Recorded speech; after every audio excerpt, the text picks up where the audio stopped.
You can't photograph everything. I'm Joseph. This is Input English. The Input English channel creates comprehensible input for English language learners. This is a fantastic way to improve your English. If you need more information about comprehensible input, I invite you to explore the many videos that I have here on this channel on that topic. I started out with the statement that you can't photograph everything. It's very true. You also can't make videos of everything. So what am I talking about? In decades past, if someone wanted to make a photo or a movie about something, they would have to have considerable preparation. I can remember when we took family vacations, one of the big projects in the preparation was packing all the photographic equipment, the movie camera, the still cameras, all the ancillary supplies that we needed to make these recordings. We wanted to record our experiences for posterity. We wanted to make a permanent record of what we did and what we saw. Now, this priority that my family had in this area is perfectly understandable. As I've explained in previous videos, my parents were both trained in youth as professional photographers. It was perfectly natural for them to want to make good photographs. They put a lot of effort and a fair amount of expense into being prepared for our travels and our experiences. Whenever there was an event at school, my parents were there with a camera. Sometimes they were there with a movie camera. During much of the 20th century, considerable preparation had to be made in order to make a good photographic or video record of something. Now in the 21st century, we don't need a lot of backswing to accomplish this goal. Now, needing a lot of backswing is a slang expression, but it's commonly used if you use backswing in baseball or in golf.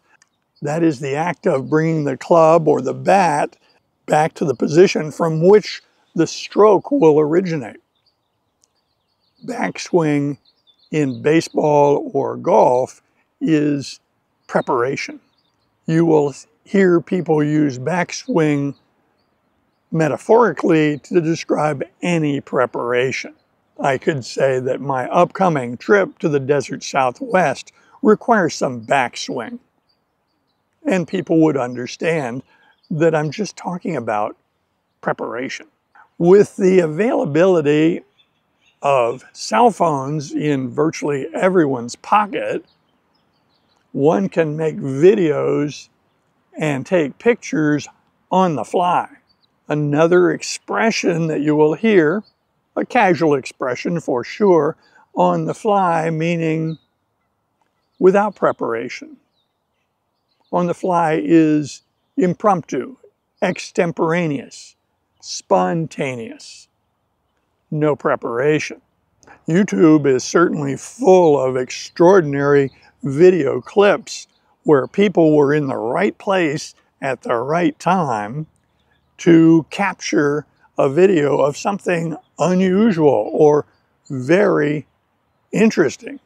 This occasionally happens to me, but more often than not, when I see something that I would like to make a video of or take a picture of, frequently the situation is not conducive to doing that safely.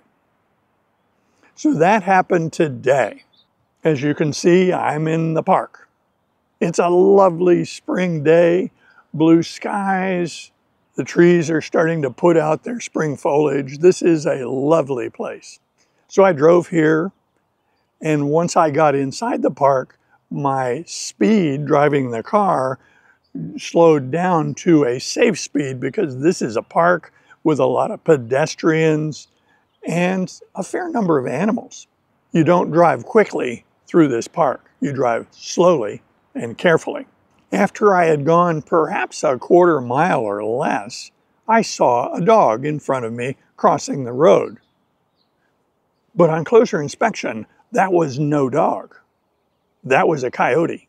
It just loped across my path and went into the grassy field adjacent to the road. It didn't appear that he regarded my presence there or the presence of an oncoming car at all. I marveled at how casually this wild animal interacted with us in a park, and I lamented that I was not really in a position to grab my cell phone and get some good footage of that coyote crossing my path. Coyote are not rare in this area, but they are elusive. They tend to hide and stay out of sight. This one, rather brazenly, was casually loping across in this county park. Then something interesting happened. I was resigned to the simple fact that I would not be able to make any video of this, and the coyote took off in a run. Now, it didn't make sense to me that I had scared the coyote. Made no sense because the coyote was quite a bit away from me by then, and I had done nothing that would cause alarm. Nonetheless, this animal took off in a run. It was a gallop. He ran very straight and very fast and then stopped. This all unfolded right before my eyes as I was driving. I had to be careful to maintain control of the car, but I really wanted to watch this mesmerizing activity with a coyote in the starring role. The road curved around to the left, allowing me to more easily see what had happened. It was at that point the coyote stood from his stopping point, and I could see that he had a squirrel hanging limp in his mouth. He had caught and killed a squirrel. At that point, he just casually trotted off and disappeared into the brush. This whole scenario played out as it always plays out in nature, normally. I was not able to record it with a cell phone. I can produce no video or snapshot images of this. I could record it mentally only. The trouble is, a mental recording of something, a memory, can only be shared with words. But considering what we are doing here, comprehensible input for language acquisition, I am hoping that that description gave you a mental picture of what transpired. You can't always take a picture of something. Today it was unsafe. Today's experience was not an isolated experience. As I've explained in other videos, I've traveled a lot, and some of my travels have included scuba diving. For most of us terrestrial beings, scuba diving is otherworldly. It is out of the ordinary. It is unique. It puts you directly in touch with animals from another realm, directly in touch with marine animals in their own habitat. We are the intruders visiting their habitat.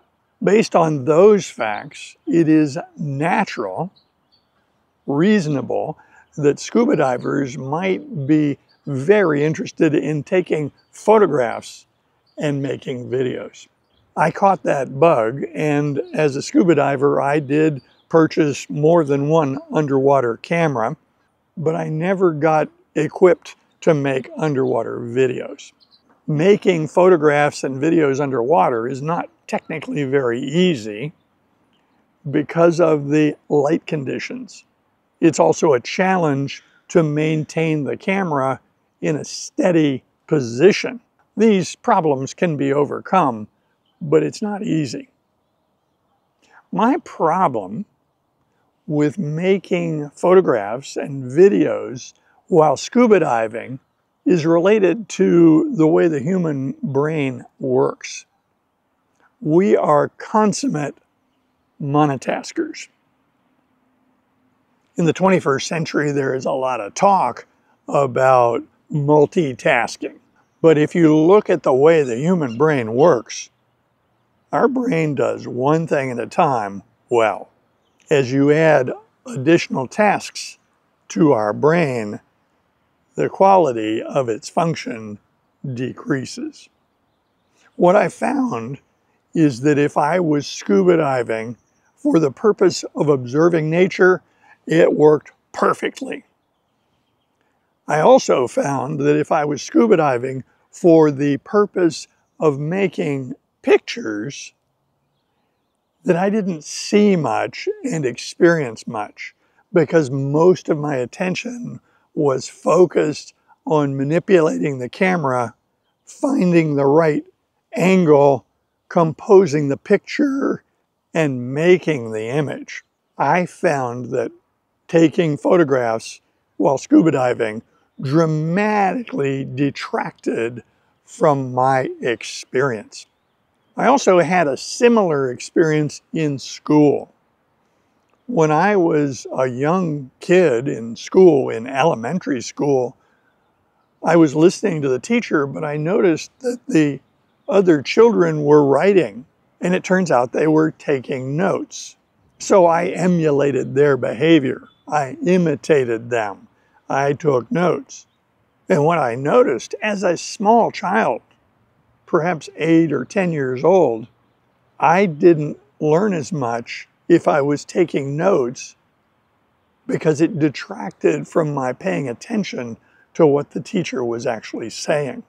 Because of that experience, I was always curious about note-taking behavior and what's the right answer.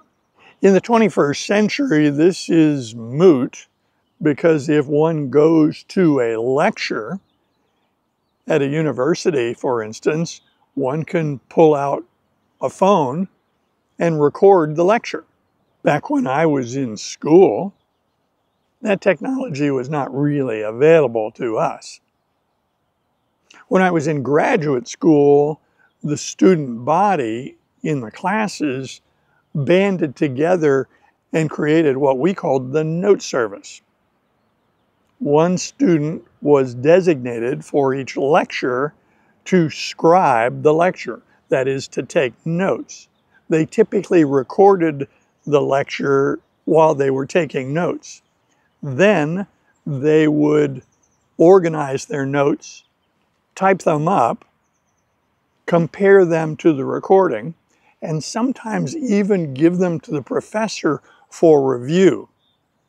Now, not all the professors bought into that idea of helping to edit the note service, but some did. Some professors thought that it was important that this information being promulgated to the students of the class be accurate. So during basically my entire educational experience, I didn't take notes. I just listened and tried to understand the story. Does that sound familiar? There is a theme coming through all of this. Comprehensible input works best if your attention is focused on the story, if your attention is focused on the discussion. Comprehensible input is most efficient if you have a laser focus of your mind on the subject matter. I invite comments below, and if you like videos like this, be sure to click on this one next. See you soon.